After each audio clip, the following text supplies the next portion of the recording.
Welcome to Moderate to Severe, the podcast where we will dive deep into what it means to be a man today and tackle the real and raw issues facing us. We've created a safe space for setting aside the bravado, peeling back the armor, and talking about what's really going on inside. Mental health is no longer just a buzzword. It's real life and something that I, just like many of you, suffer through daily. I'm Jonathan Scott, and I want to focus on the value of vulnerability through personal stories, expert insights, and practical tools to help you take care of your mental well-being and redefine what strength really is. We'll dive into the everyday battles we face, from handling stress, overcoming self-doubt, and figuring out how to ask for help and accept it. Each week, I'll be sharing my own experiences, along with stories from other men, mental health experts, and everyday people who have seen or been through it all. So if you're here to listen, to learn, or just feel less alone, you're in the right place. So get comfortable and let's break the silence together. Hi, everybody, and welcome back to another episode of Moderate to Severe. Today, I have a very special person to me, a very important person. You know, you've heard me talk about Sierra Tucson at length. And when I started the podcast, I wanted to find somebody from Sierra Tucson to come in and talk about it. And I was lucky enough to get the CEO, Mr. Tim Palus, on. So I'm going to introduce Mr. Tim Palus. I do call him Tim, not Mr. Palus, and that's just the way that he wanted it. So, Tim, how's everything going? It's going great today, Jonathan. How are you? I'm doing well. We had a little snow up here, and I'm sure you haven't had that down there yet. Not one bit, but I would love to have some snow here, but I'm afraid not. Right. So, before we get started, I want to say to you, Tim, and I really want to thank you. My time at Sierra Tucson for the month I was there was life-changing. I came in pretty much broken, I would say a shell of the person I was. And in the 3 months since I've left there, I have found this new me, a me that I have not had since I was probably in high school and college, and probably the first 3 to 4 years. So for the last 17 years, I've been living with this depression and anxiety and a couple of other mental health issues. And, before we even get started, I just wanted to really thank you and your staff for everything that you've done down there. Well, Jonathan, it's a real pleasure to hear that. First of all, you make my day whenever I hear you describe how you're doing right now. And I think that's truly the essence of what we are doing here at Sierra Tucson. We start our day and we end our day with a real total focus on making sure that individuals who have the courage to be here get what they need to be able to get their lives back. So I am thrilled to hear that this is how you're doing today. Yeah, and I'm going to tell you, Tim, I always take it day by day. That's one of my things. It's a little mantra. And, I've had maybe 2 or 3 days that have been a little more difficult, but for the most part, they've been great. How long have you been at Sierra Tucson? I've only been at Sierra Tucson for about 7 months right now. So it's been a relatively short period of time, but it's been an amazing 7 months. Now, Sierra Tucson's been around a lot longer, though, hasn't it? Sierra Tucson has been around for about 40 years now. We actually celebrated our 40th anniversary this year. And for me, strangely enough, this is my 38th year in this industry. So close to the age of Sierra Tucson am I, as far as working within this industry. And when you talk about 40 years, can you even start to estimate about how many people have come through the doors? I've asked that question a little bit just to see how far back our records could go. And I think at some point, when you start to kind of imagine just how many individuals have been here over those 40 years, and then you multiply that by the number of individuals in those individuals' lives who have been impacted by the progress and the work that all of those individuals have made. First of all, it's hard to be able to kind of calculate how many total people have been through here in those 40 years, but I like to think in an estimate of in the millions as far as people whose lives have been changed or impacted by the work that has been done here. Yeah, and I guess that's a tough question to ask, because I know I count as one person in one bed when I was there. Yet, in my household, there's 4 other people. And I know my change that has occurred, which has happened, due to Sierra Tucson. And then, coming home and being different for them. and the people I touch, and through this podcast, I would kind of agree that there are millions of people who have probably been touched through Sierra Tucson. But how many beds do you have there? Like, how many people can you hold at Sierra? Well, we're licensed for a total of 182 beds. Um, that includes our inpatient program that we operate. So total of 182 beds. Not always do we operate all of them, but that's the total that we have licensed. All right. And one of the things, I know just off task, one of the lodges is the RWB. Can you just explain that? Because I've talked about that at length, and I just don't understand. I don't know if people really understand the Crescent Moon family. All the lodges are great, but I was lucky enough to get put in with the Crescent Moon as a civilian. Who can you just explain to the listeners the whole idea behind the RWB? Well, the RWB program stands for Red, White, and Blue Program. It is a lodge and a program that we have that is predominantly dedicated to our veterans as well as to our first responders. And there is such a connection, such as we call it, tribe, if you will, that exists within that particular lodge and within that program. It's really it's a place for individuals who have the very unique challenges that come from being in service of others and in protection of our country and in protection of our society, and the various specific unique traumas that those individuals struggle with, among other things, of course, that they struggle with as well. But we're really focused around, within that particular program, around addressing those very specific and unique needs for those two particular populations. Yeah, and like I've said, I don't know if you know this, but when I left there, they actually coined me out as an RWB member.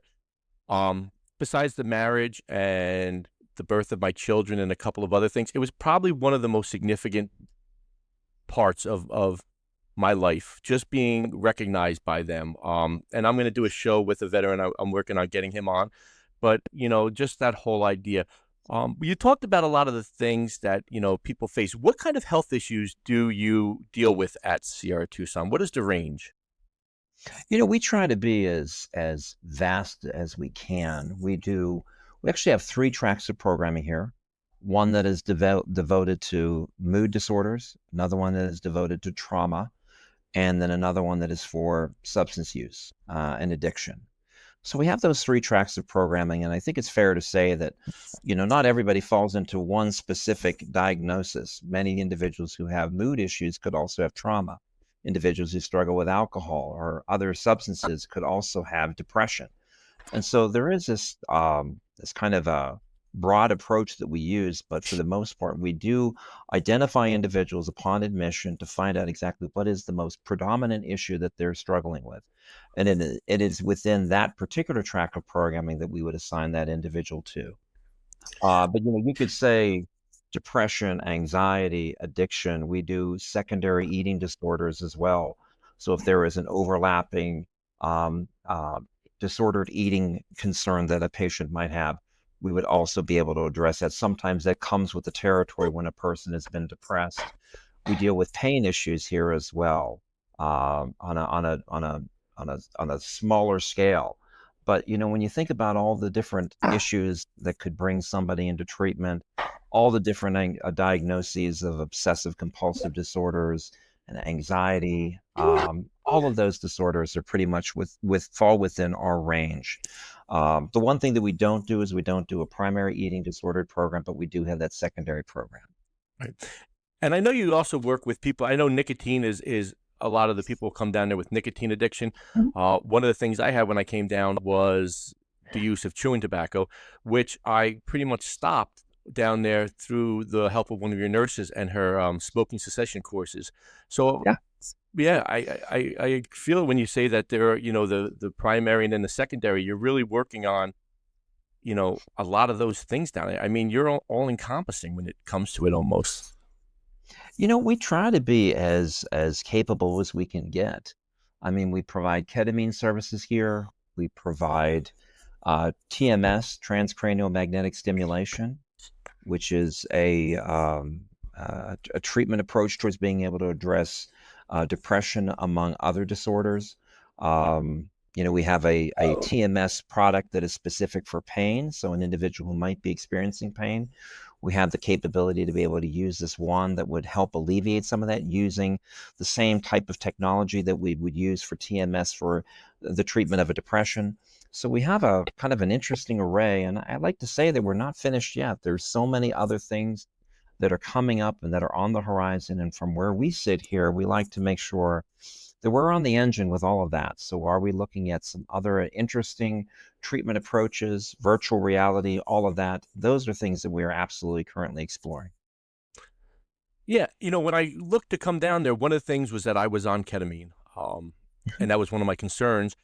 But like you said, I mean, there was, when you talk about it, and I think there are some things like I even used down there. I had the ketamine treatment. I actually went to your naturopathic doctors, Mhm. which I came home and through the prescription and the working with your naturopathic doctors, I am now taking vitamins that I've never taken before, and just feeling better with the natural supplements along with my medication.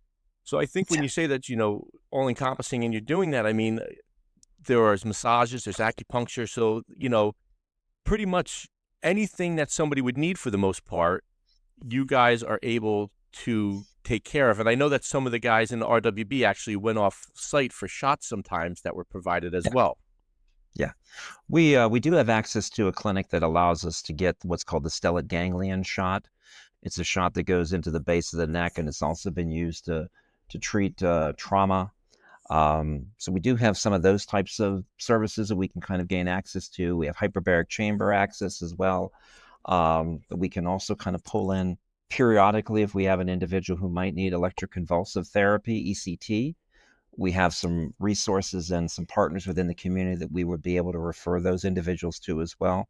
So we really do try to be as vast as we possibly can here at Sierra Tucson. But even if we don't have that resource here, we do have partners within the community who we can set them up with. My question for you, and I'm just wondering about this because we're talking and we're talking business.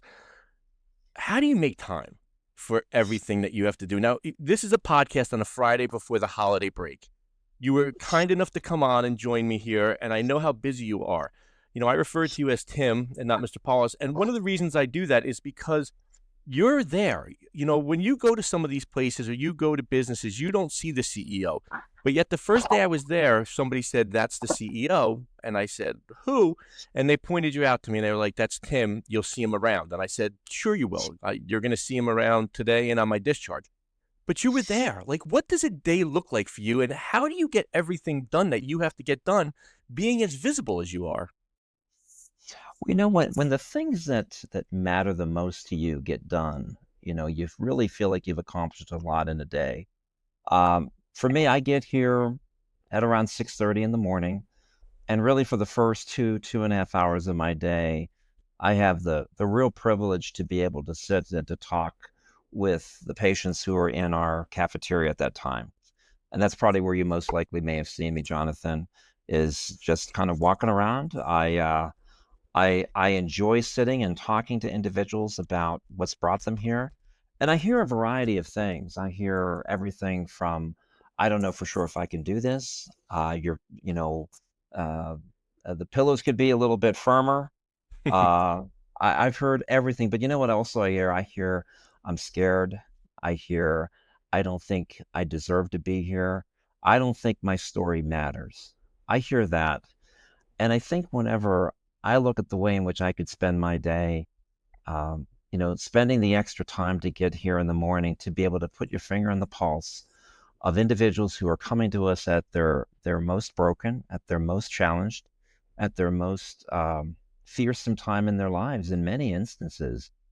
I like to say, how can I do any less? So being able to be there for those couple of hours in the morning are great. Does it make my day long? Sure. But then the rest of my day, which I always say goes downhill from there, it's filled with all the different meetings and other such things that one could expect, being in this particular seat.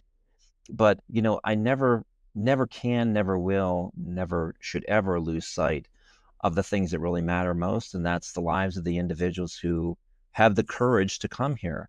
I like to say to every individual, and I probably said it to you as well, that I admire the fact that you're here. And I think that's an important message for anyone to hear coming in to a place like this, because it takes a heck of a lot of strength to be able to face what they're here to face. And I think if we approach the care of an individual with that level of compassion and awareness, I like to think that we do great things together. Yeah, just a little plug right here, shameless, I'll do it. When I was told on a Thursday afternoon that I needed to go away. They wanted me to fly out Thursday night. I didn't think that Sierra Tucson could have me there. They told me that they would pick me up 24 hours a day, any day of the week, and I could make it there. I decided on Friday to book the flight. I flew out on a Saturday morning and they picked me up. The reason I'm saying this is once you get there, things change. And I think you would agree with that. I think the hardest part is getting there and making that decision.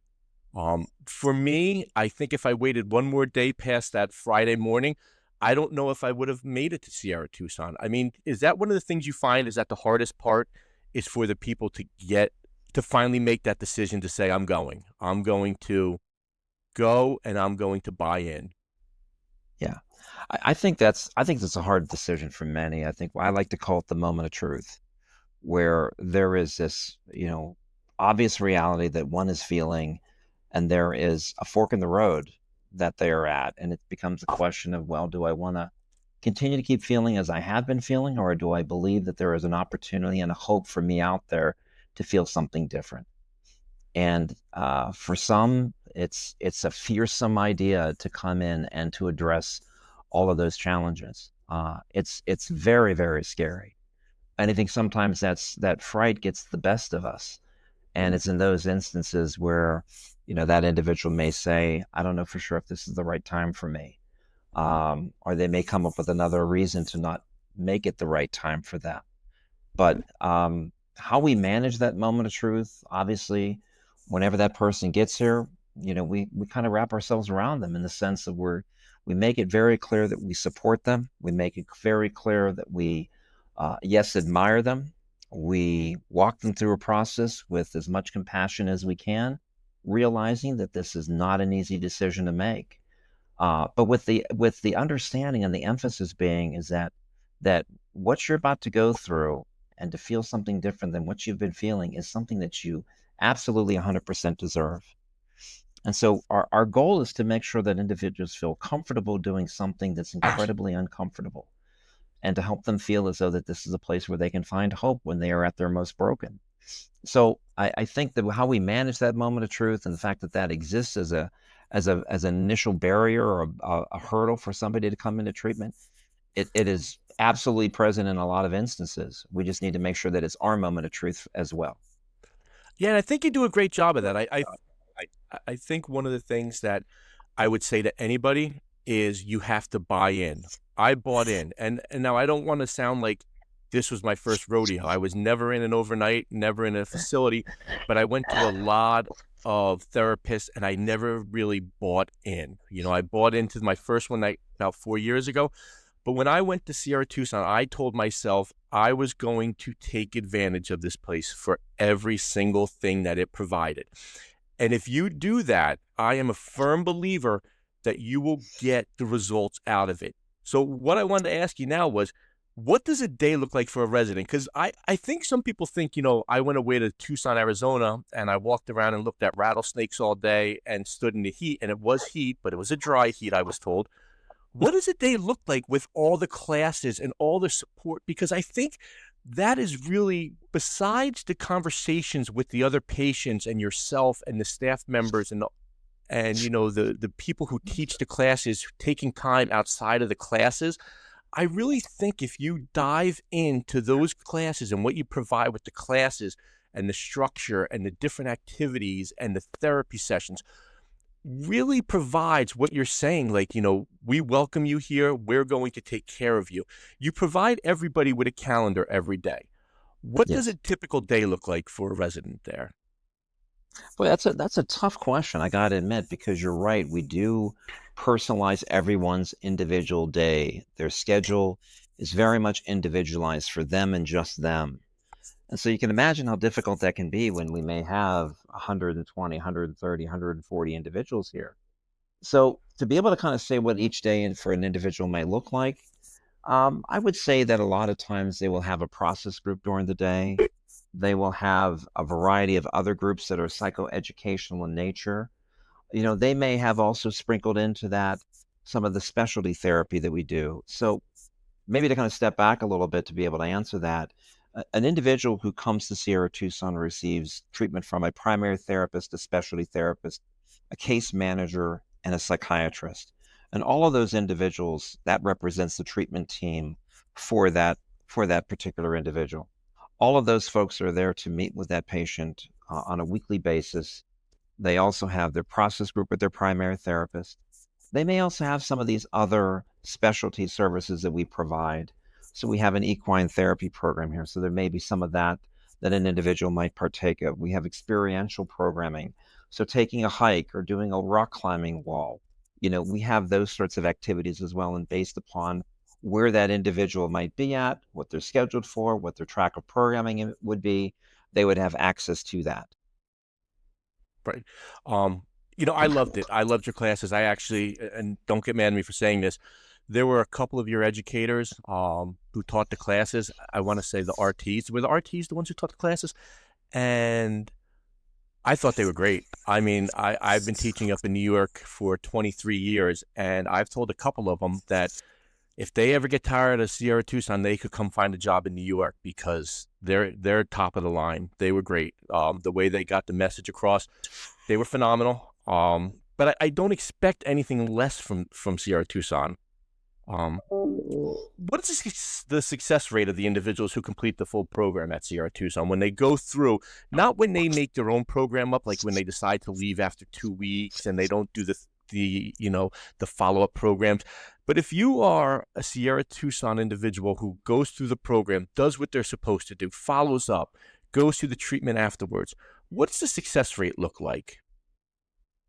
It depends on how you define success. I mean, I would say that individuals who come into treatment here unilaterally do better by the time that they leave. And we kind of post those outcomes on our website. So that is a major focus of what we really kind of put some attention to. And on our website, we do speak to our outcomes.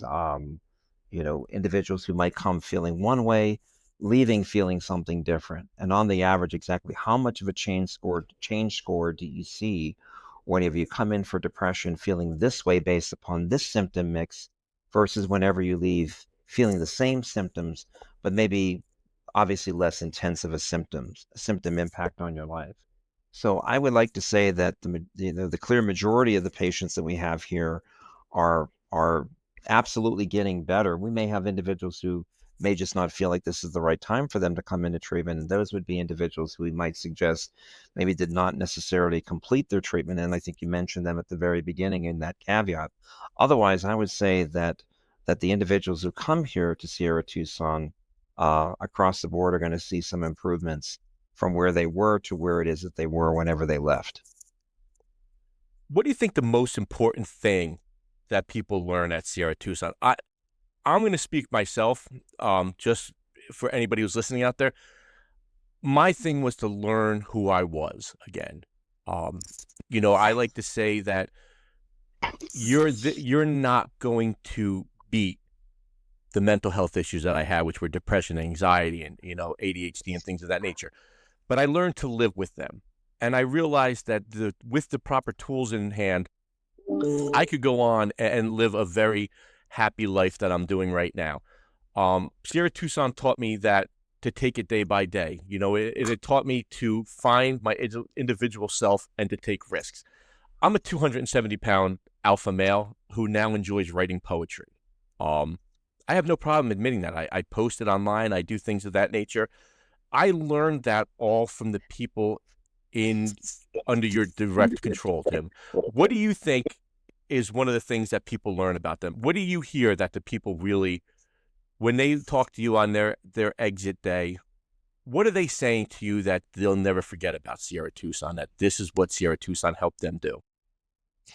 Every week, every Thursday, we do what's called an all community milestones meeting.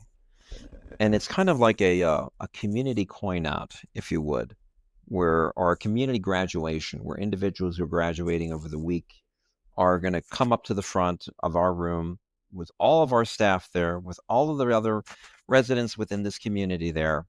And I asked them two questions about an individual or individuals that has supported them and an insight that they've learned about themselves. And we just had our all community milestones meeting yesterday. And what I heard from individuals there were, I matter. They've learned that. They learned that their story matters. They learned that they deserve it. They have come to some better understandings about why they have been feeling the way they've been feeling or why they have been doing what they have been doing, whether it's an addiction or whatever other behavior there might have been that posed a challenge to them throughout that time. They just come away with a greater appreciation and understanding of who they are and who they wish to be or who they could be. And I think that's where that opportunity to be able to try on different behaviors, a little bit of like what you're describing, where you kind of found yourself now being able to embrace an activity or a process that you otherwise might not have thought would have been relevant or effective for you. So you try different things on. And I think that's one of the biggest things that we learn about ourselves by being in treatment is that there's some things that really do speak to us. The rest of it we leave behind because, it's not necessarily that we kind of take in every single shred of what it is we offer here. We have to take on those items that are the most important and relevant. So I think what the biggest thing that I find and what I hear every week, and it always makes my day when I hear it, is that they come to the conclusion that they truly do matter and that they deserve to feel well. And how they've gotten there through exploration of their ability to express those feelings, even by just doing the equine program, even just by tending to the horses, individuals find that there is an empathy and a capability that they now have within themselves. So there is an awful lot of self exploration and self discovery that happens here at this facility. And I think that's what I tend to hear and I reflect upon the most, and just how impactful and how meaningful all of that is. I couldn't agree with you more. An easy question for you. Best part of the job for you. You have if you had one thing in your calendar every day and you could put it in there and say, can't wait to go. What is it? What would it be for you? Oh, I mean, it's far and away what I start my day with is, really truly spending time with our patients to be able to hear where they're at, to be able to see the progress that they make. I have to admit, I think that probably becomes that without a doubt, that is the best part of my day, Jonathan. I don't think there's anything else that comes close to it because it's a great way for that individual to feel like they have been heard, that they've been validated. And how great of an experience is that for an individual to have, to feel like you make a difference in a person's life, or to just be able to be there to hear them out, or to calm them or comfort them if they're upset. I mean, how could there be anything that kind of comes close to that? So for me, I think that's the favorite part of my day. I've said the favorite part of my week is when I do the milestones meeting, and my next favorite part of the week is when I do our superstar lunch. So individuals who have progressed in their treatment, we do a weekly lunch meeting with them. And so myself and our resident experience coordinator, Mary, we sit down and we meet with those patients over lunch and we talk to them a little bit about what it's like to be a superstar. And we ask for feedback about how we can do things better here. So, from where I'm sitting, those things are the best part of my day, and they all seem to be very patient centric. I would say that the second place on that is being able to kind of work with this incredible team and with this incredible executive leadership committee that we have on developing and defining ways to make ourselves that much better and to offer different services that could meet more of the needs for more of the populace that maybe we don't see here. So, the best part of the day with 100% certainty is the ability to sit across from somebody, to comfort them, to help them through a tough time, to celebrate their successes. Yeah, and just so you know, I did make Superstar of the Week, so I did have that lunch with Tim. And when he talks about the fact that he listens, folks, we were at one of the community meetings and they asked about things that we were thankful for, things that we would change. And the guy sitting next to me was being a wise guy and said, I'd like to know when the hot tub was cleaned last. Folks, I want to let you know that by the time that meeting was over, within the next hour and a half, they were out there cleaning it again. So they listen. I mean, so, I don't know who complained about the food ever, but the food there is phenomenal. I gained 12 pounds when I was there. So the superstar lunch was even better because I didn't have to wait in line. But the food there, just another plug, is absolutely phenomenal. And the fact that they keep things open with snacks all day long. I mean, you get into this rhythm because you're going to the classes. And like I said, the staff, how is your staff trained? I mean, that's what I want to know, because everybody from the red shirts, which they probably have a different name, but the red shirts are the ones who kind of watch us and make sure everybody's okay and healthy and happy and safe. And safe is the big thing. But, everybody, like I mentioned earlier, from the lady who gave us our sheets on the days of bed change, all the way up to yourself, everybody is on the same page there. And I mean, is that what you hear a lot, that everybody's on the page? I don't know. I don't know how to explain it. It just seems like a well-oiled machine. I mean, is that Joan and Mary who are in the residence, kind of coordinating with them what the needs are of everybody? Yeah, I mean, I think the resident experience coordinators are there to make sure that if there are any issues or concerns that might show up as barriers for any of our residents or any of the patients that we're treating, they're there to kind of help facilitate a solution to it. So they're very customer service centric. They're very focused on making sure that they themselves get things done. So we have those two positions there just to be able to kind of remove any of the concerns or issues that may show up. As far as the training is concerned, I mean, obviously based upon the discipline that the individual was working in, be it one of our nurses, LPNs, master's prepared therapists, any of our psychologists that we have, our resident therapists, they all obviously come to us with a skill set that we have assessed upon interview, and a skill set that we really try to nurture while they're here. We have individuals on our clinical department who are specifically there to make sure that individuals who are providing therapy services continue to grow in that capacity. So integrity of services is really important. So somebody who's going in to make sure you're facilitating a group effectively, they are there for that purpose. So we really just try to make sure that we are constantly on our game and doing the best that we possibly can, because again, every one of our residents deserves it. So that's a little bit as far as with who we select to come in to work here, but then also how we maintain their highest credentials and highest capabilities. All right, I have one more question, then two easy ones for you. The aftercare. What do you provide aftercare for the patients once they leave Sierra Tucson? Yes, we do. We have here at the Sierra Tucson campus in Tucson, we do have a partial hospital program and an intensive outpatient program. Partial hospital program being, a 5-day a week, full day of groups, et cetera. Intensive outpatient is a smaller brother to that, 3 hours a day, that type of a thing. So we do have those aftercare programs available for individuals who are graduating from our residential service, but still would need to have some aftercare services provided to them, and they are capable of staying in this area. We also actually have an aftercare program, a PHP and IOP in Southlake, Texas. So we have the two locations between here at Sierra Tucson, as well as our location in Southlake.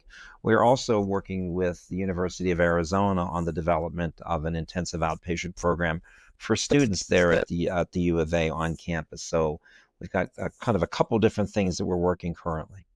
All right. Last two things, and then I'm gonna get a shameless plug. But what's one of the things you want all the listeners to know about addiction or mental health, those that are facing it right now?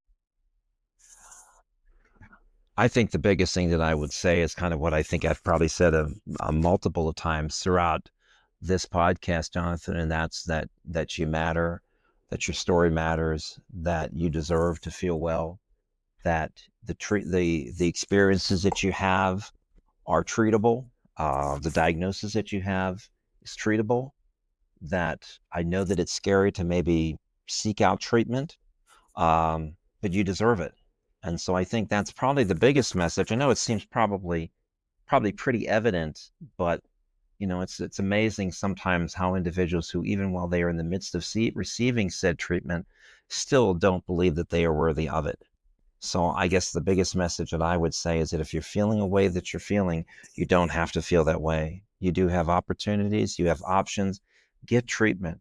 It's important. You deserve it. It works. I think that's the biggest message that I would give, Jonathan. Why Sierra Tucson? Why? I don't have to say why. I mean, my next question will be on that, or my next point. But why Sierra Tucson? Why, when we're at home with our loved ones, looking and trying to find that place? Luckily, I was recommended to you by my provider. She gave me two options. I said, which one? She said, Sierra Tucson, get on the plane. I listened to her, and the rest is history. Why Sierra Tucson from the man who runs it? I think as a guy who's just kind of showed up here 7 months ago, I have known of Sierra Tucson for a very long period of time, knew of its history and knew of what it offered. For all 38 years of my professional career, I was always enamored with an organization that would provide a very strong clinical service, one that was progressive, contemporary, and that there were outcomes to go along with it. And 38 years later, I finally found it when I came here to Sierra Tucson. And I think for me, why Sierra Tucson? When I take a look at what individuals struggle with, what treatment options are available to them, I see that we have all of that here, or we have access to it here. And most importantly, I see the outcomes. I think it's one thing to enter into treatment and maybe you feel a little bit better, but if there are some options on where it is to go where you could feel substantially better using contemporary treatment modalities in a supportive environment where we all have a total focus around letting you know how important it is for you to be here. I guess I say the special aspect of what Sierra Tucson is just that. Not only our worldliness and being capable, the outcomes that go along with it, but just across the board, there's just an incredible understanding of how much you matter by being here. And I think if you'll hear that from me, you'll hear it from every one of our staff members. So I would say that that's probably one of the best reasons. It's been a total joy for me to be here, and I think it would just be wonderful to be able to kind of share what we do here to as many people as we can do so. When am I getting hired by Sierra Tucson? I have my one thing that I wanted. Now, just hear me out, and then I'll let you go because I know how busy you are, and it is Friday. Have you ever thought about having people who went through the programs be kind of like a contact person? Because the only thing, and I talk about it ad nauseum to people, is almost like an ambassador. One of the things when I was looking there, I saw the pictures, I saw the website, I saw everything. I wanted to talk to somebody. And, I don't think the reviews give it really what it's worth. Do you ever think about having people who went through the program, people who were thinking about going to the program, reach out to them and say, hey, what was your opinion on it? I don't know. Listen, I love talking about it. As you can see, we've spent 38 minutes right now talking about it, and I could go on for another hour or two, but I'm not going to. I mean, am I off base there, or is that something that, I don't know. We get a lot of that with our alumni program, and I'll speak to it this way. So individuals who may call in and seek treatment, they'll talk to one of our admission coordinators, and many of those individuals are folks who actually work here at Sierra Tucson or have worked here at Sierra Tucson. They're very much acclimated and aware of what we do here and what our services are. But we also have, and I can't believe that we got this far into this conversation without me talking about it, is our Connect 365 program. So our Connect 365 program is that for every person who leaves Sierra Tucson, we set them up with a recovery coach, an individual who will check in with you, who will check to make sure that there's no issues happening with you. If there are some concerns, they're there to be able to work with you on that. So maybe not somebody who is just kind of first time in, reaching in to kind of get a read about Sierra Tucson, but for many of our alumni, and sometimes the fact that those struggles sometimes get the best of them as well, that Connect 365 program is just a wonderful place for individuals to feel like they can get connected in and spoken with. We do meetings every day. We have an alumni retreat. We celebrated our 37th alumni retreat here this year. 37 years. We had individuals who were there from 1987 who graduated from Sierra Tucson. So the alumni community is strong. The front end and our communication with individuals who are picking up the phone, we appreciate the fact that they're in that moment of truth that I mentioned before. So the folks who are listening on the other end of the line are going to put their total attention on where you're at, answer those questions, and speak to the fact that this is what treatment does. We have many individuals here who are in recovery or have been in treatment themselves, and they speak to it as well. And I think there's that level of reassurance that is offered individuals whenever they're at that point of making the commitment to enter into treatment. Tim, I cannot thank you enough. Is there anything else? Did I miss anything? Jonathan, I want to say that we kind of rounded all the bases, but and I think we probably have done that. All that I can say, and you know what I'm going to say here, I admire the fact that you do what you do, that you're feeling how you're feeling, that you've made the progress that you've made, that you've given me this honor of being able to sit and to chat with you a little bit about what we do here. And so I would say thank you very much for being able to kind of give me a moment to speak to your audience and to be able to hear how you're doing and how things operate here at Sierra Tucson. So I appreciate that very, very much. Tim, thank you, sir, so much. I appreciate it. Have a great holiday, and hopefully we will talk soon. Sounds great, Jonathan. Happy holidays, everyone. Thank you. Bye-bye. And that wraps up another episode of Moderate to Severe. Remember, it is okay to not be okay. Mental health is a journey, and every step counts, no matter how small. I hope today's discussion resonated with you and reminded you that you are not alone in this journey. Please do not use this advice medically, as this is just my story and my tales. If you need help, please seek it out from a medical professional, go to a hospital, or call 988, the suicide hotline. If you found this episode valuable, please share it with your friends or family. Let's crack the stigma and keep the conversation going. Don't forget to subscribe, leave a review, and join us next week. Take care of yourselves, and remember that reaching out for help is a sign of strength. Until next time, keep looking after your mental health and supporting each other. This is Jonathan Scott. Have a great day.